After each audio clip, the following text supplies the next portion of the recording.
Let me start with a little bit of a story. Coming from the background of Indian Army, where I started my career as, I have a very close association with, how organizations run in a very hierarchical, structured format. Coming to the corporate where, while we say it's flat layered, the hierarchy still exists. And thus alignment is a misnomer to my mind in some way. So let me start with the story. In 1969, when Apollo 11 was launched to the moon, it's a little backward story, but still, it wasn't a flawless journey. In fact, if you read the history and if you read the details of the launch, you'll realize that the spacecraft was off course almost 97% of the time. Yeah. NASA did not wait for a perfect flight plan to emerge before launching. They launched with enough clarity and trusted in their ability to course correct as they moved forward. Yeah. And of course, they made history, right? We all know that. But that's exactly the paradox we are exploring today for our conversation, which is that we often treat alignment as a sacred cow, so to say. Yeah, we talk about it like it's always a great thing, something to strive for, protect, and even wait for. But here is the paradox, like all leadership paradoxes. What if alignment slows us down rather than makes us move forward at speed? What if in the fast moving environments where technology is actually driving a lot of the way we do business, perfect alignment is not only impossible, but also actually harmful? So that's what we will be asking today. How much alignment is too much?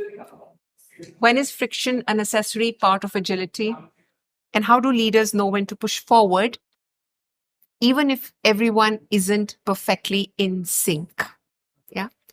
Okay, so I'm thrilled to have a panel, such experienced, expert, insightful panel today, lovely people, representing different organizations. Let me start by throwing a pebble in calm waters. When have you seen speed matter more than alignment? I think in today's world, it's always speed. Alignment apne aap ho jayega. That's typically how CEOs drive organizations. So there has to be a broad consensus, a broad vision, a broad alignment of the organization towards the objective. But otherwise, whenever you're like 65, 70% there, you just take off. I mean, you just gave an example of NASA. So I think, because see, you're getting into a land which is uncharted. You don't know, anyways, whether you will succeed or not. But then, when do you start? So I think 65, 70% is good enough to kind of take off, and then you keep aligning. And so what I hear you say then is speed is always more important than alignment. So I have a slightly different view, and I should just start by saying that all views are personal. I need to put this disclaimer out. Does not reflect my organization in any way. I think for very large-sized organizations, some level of alignment is very, very necessary. Of course, by alignment, I don't mean micromanaging. There's a fine line between the two. There needs to be a vision. There needs to be some kind of a purpose that you can convey to different levels of people in the organization. But at some level, you need to let those people, like in my team, I have like 60% who are analysts. If I start looking into what they're doing on a day-to-day basis, I'm never going to get my work done. So I believe in giving some freedom and giving some kind of independence. We're all adults when we get into organizations.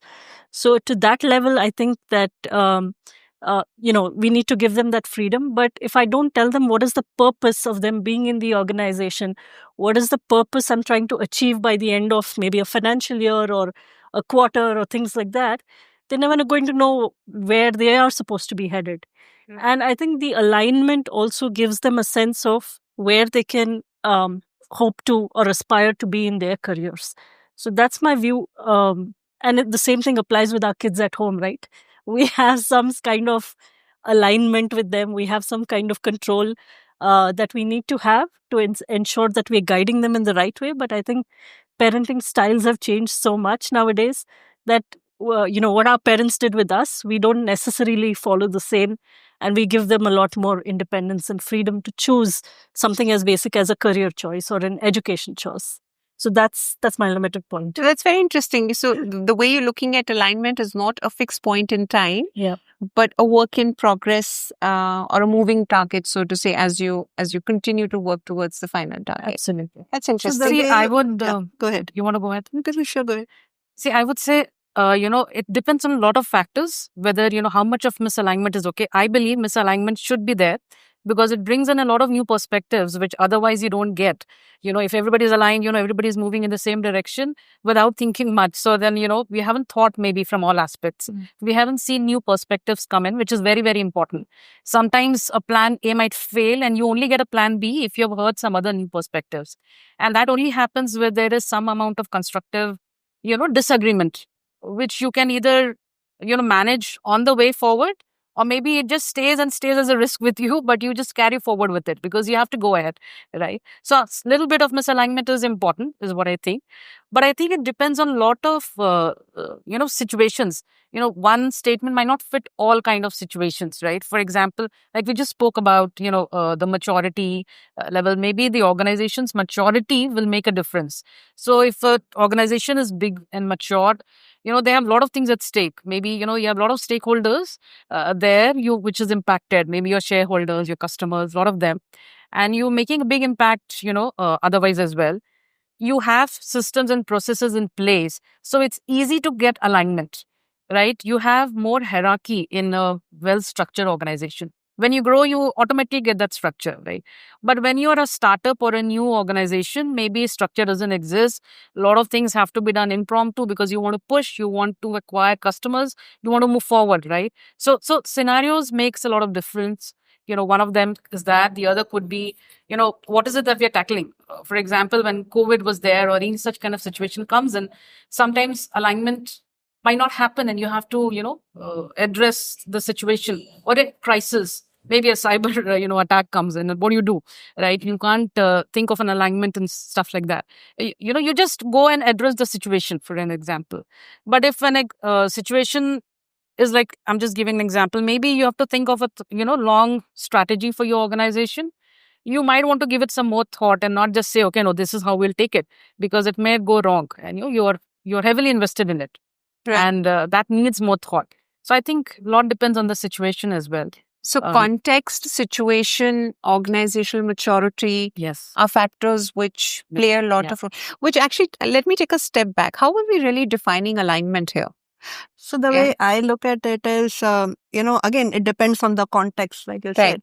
When you're talking about, for example, core values of an organization, you're talking integrity, respect, one team. There is no compromise on alignments. If the team is not aligned, you cannot be part of the team. It's very simple, as clear as that. Now, when you're looking at a strategic decision, for example, like, okay, I have $100 and I need to spend those $100. So the chief product officer says, I need this newest tool which is available because my productivity is going to get better. We can deliver product faster. The CISO says, no, I need to protect the company against cyber attacks, so I need to buy this tool. The, CHRO says something else, somebody else. But nobody is wrong, right? They are all trying to do the right thing by the company. Yeah. So that time, you cannot... Misalignment is good because people are voicing out their thoughts, their opinions about what the organization needs to do.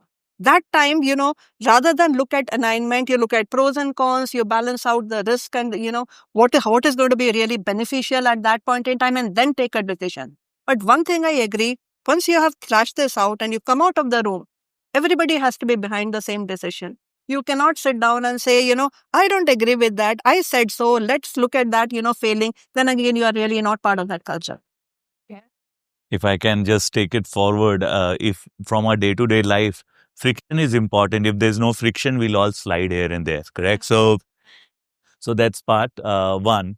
And I can give a real life story on, I was, so iTunes Connect is a portal by which you see how your app is getting downloaded, what is the royalties and all that. So I had the privilege of building that for Apple.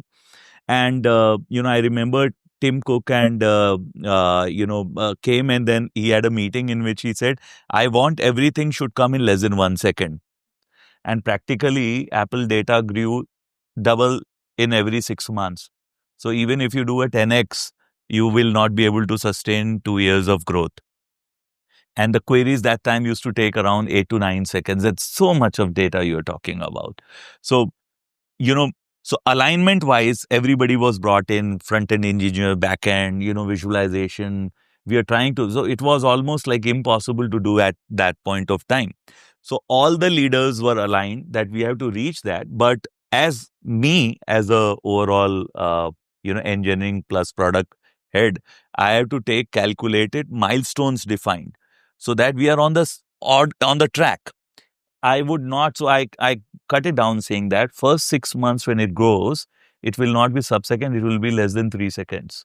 And I got that agreement. So that, because I knew that the engineers will say, nahi hone wala. Correct? So you break the destination, which is the North Star for the whole organization, and then you build a consensus saying that itta tak ho jayega. And then you bring all the cleverness, smartness, that there are certain things which take more than 1 second even now. But you tackled it with the way, because that matrix is below. And till the time you do scroll down, asynchronously it comes back. You don't even feel it. So just because we broke the problem into few doable milestones by time, so the team got together saying that, हाँ, शायद possibility है, हो जाएगा. If we would have started with saying that less than 1 second on day one, I'm telling you that product would not have seen the end of day there. And, this went live in 2012, and 2025, it's still running. So if you are using App Store and then you're looking into iTunes Connect, I was a creator for that. So that brings up one of the very important learnings for me was, North Star has to be created. But for the North Star, you break it down as to small chunks of victories.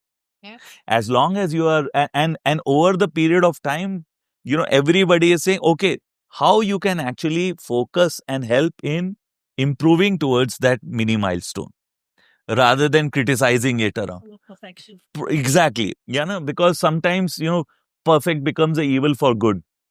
Correct? So that alignment among leaders, putting it together and creating a North Star, I think that's very important for a leader to put, and to say some imperfections will be there as part of the journey and we have to improve. And the onus is not on one person. It's the group dynamics, it's the collective.